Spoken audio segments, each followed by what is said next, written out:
Seguimos entonces hablando que en medio de esta búsqueda de equilibrio se promulga la Constitución de 1857, que era de corte liberal. Esta Constitución amplía los derechos del ciudadano y establece la separación total entre la Iglesia y el Estado. Cada región tendría su propia legislatura y su propio gobierno. Era un reflejo de las aspiraciones federalistas que aún ardían en el corazón de muchas comunidades. Sin embargo, lejos de pacificar al país, esta estructura descentralizada desencadenaría nuevas guerras civiles, evidenciando las profundas divisiones que aún persistían. Las constantes luchas internas llevaron a la adopción de la Constitución de 1863, la Constitución de Río Negro, un documento que abrazaba plenamente el federalismo, marcando el inicio de lo que se conocería como el Olimpo Radical. Este fue un tiempo donde los presidentes, imbuidos en ideas liberales, buscaban transformar a Colombia en una federación de estados que estaban inspirados por el modelo de Estados Unidos en América del Norte. El país cambiaría su nombre a Estados Unidos de Colombia y se implementarían medidas radicales como la legalización del porte de armas, la abolición de la pena de muerte y la autorización para que los indígenas pudieran vender las tierras de sus resguardos. Cada estado tendría su propia legislación y ejércitos, y el presidente solo tendría que limitarse a gobernar por 2 años y solo debía enfocarse en la política internacional. Esto era sin duda una apuesta audaz por la autonomía regional. Sin embargo, a pesar de tener todas estas libertades, las guerras entre los estados continuaron. La causa era evidente. Se podía vislumbrar una ausencia de una verdadera cultura federalista.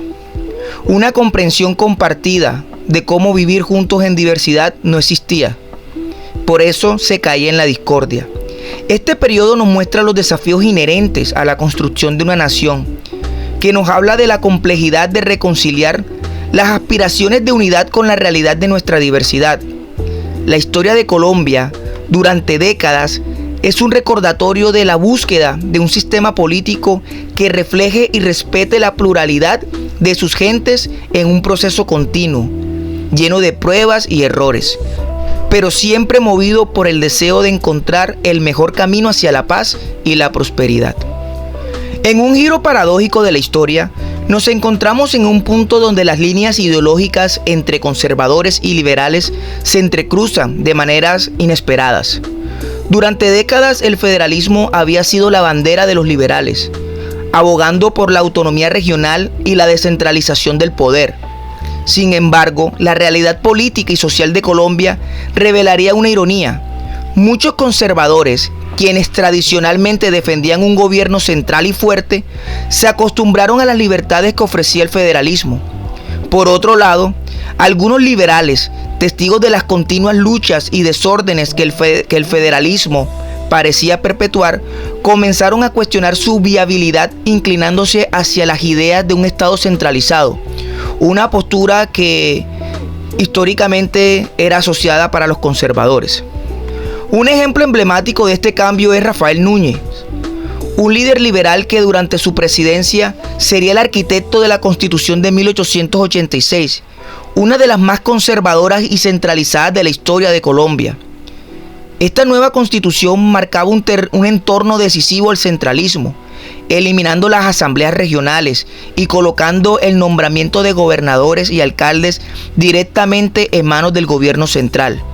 Se establecieron elecciones presidenciales indirectas, limitando el derecho al voto.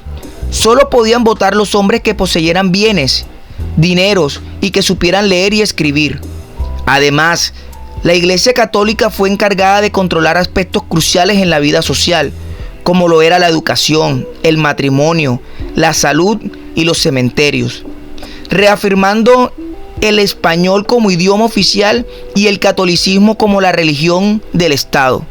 Esta constitución excluía a indígenas y a aquellos que no encajaban en su visión de nación, bajo el lema "Una nación, un pueblo y un Dios". La implementación de esta constitución centralizada y la exclusión que conllevaría a ciertos sectores alimentarían las llamas de la Guerra de los 1000 días, Un conflicto devastador que, además de la pérdida de vidas y recursos, resultaría con la separación de Panamá en 1903. Avanzando hacia 1910, Colombia experimentaría nuevas reformas que buscaban equilibrar este centralismo político con ciertas descentralizaciones administrativas en los departamentos. Sí, escucharon bien, en departamentos. Porque con la Constitución de 1886 se había cambiado el nombre de los llamados estados federales a departamentos regionales. Estas reformas intentaban concederles algunas autonomías administrativas. Sin embargo, el deseo de una mayor autonomía regional persistía, reflejando la continua lucha de Colombia por encontrar ese equilibrio entre la unidad y la diversidad.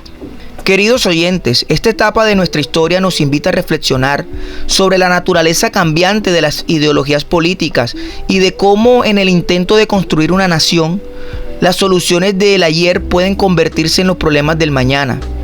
Nos muestra que el camino hacia la unidad y la estabilidad es intrincadamente complejo, tejido de contradicciones y desafíos que solo pueden ser comprendidos en el marco de nuestro continuo esfuerzo por forjar una identidad común que respete nuestra rica diversidad. En nuestro viaje a través de la historia de Colombia encontramos momentos en los que la llama del federalismo intenta resurgir, como ha sido el caso en Antioquia y en algunas regiones de la costa Caribe.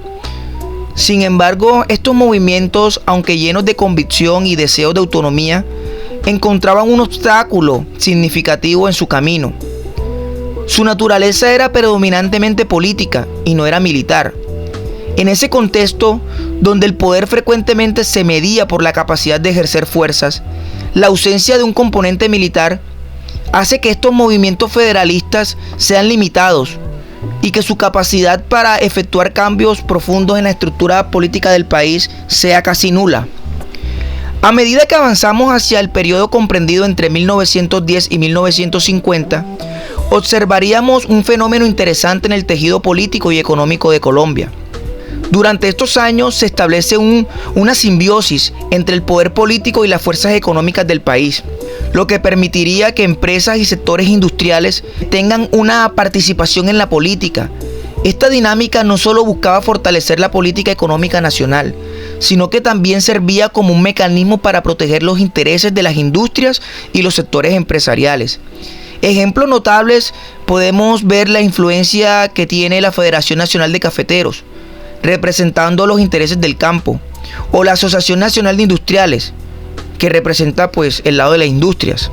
Esta participación económica en la política se convirtió en una herramienta poderosa para las oligarquías regionales, que a menudo usaban su influencia económica para bloquear cualquier intento del gobierno nacional de querer imponer políticas que se percibieran como adversivas a sus intereses.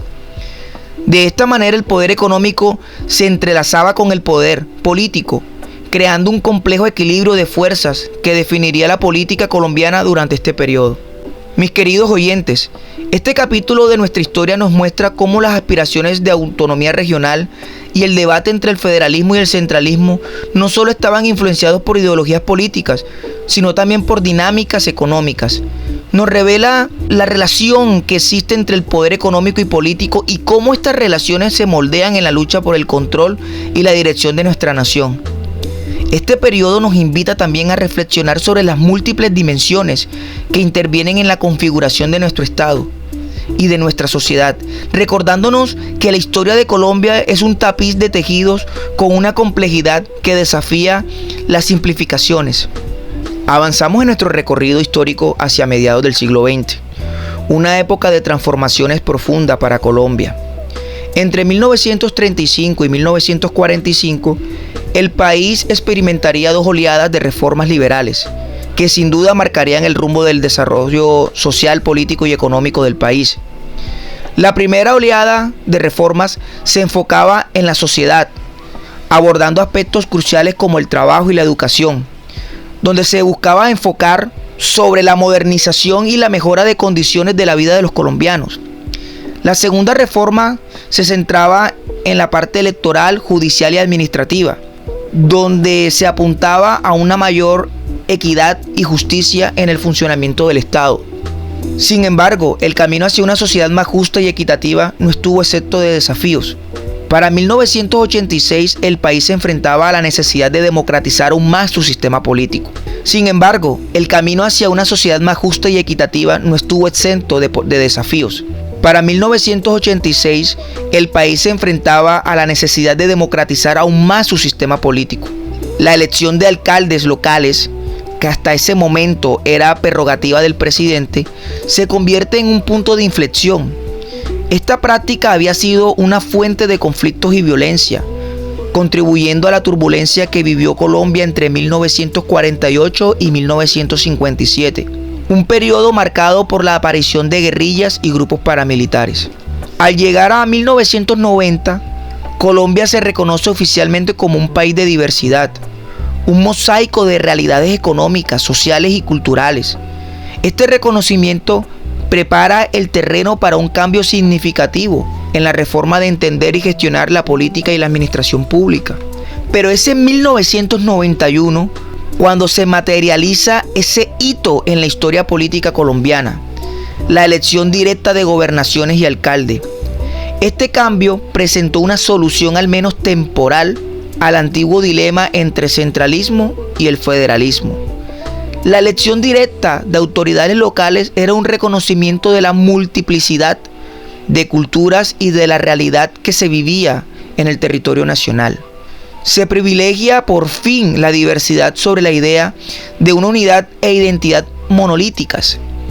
Este paso reflejaba una madurez colectiva en lo político, ofreciendo una respuesta a la larga disputa entre el centralismo y el federalismo.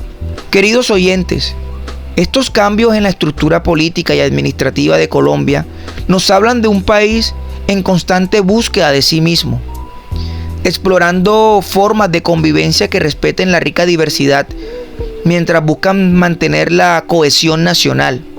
La historia de las reformas de mediados del siglo XX hasta los años 90 es un testimonio de la evolución de Colombia hacia una sociedad más inclusiva y democrática. Un proceso complejo y desafiante que refleja la lucha por reconciliar las diversas aspiraciones de su gente.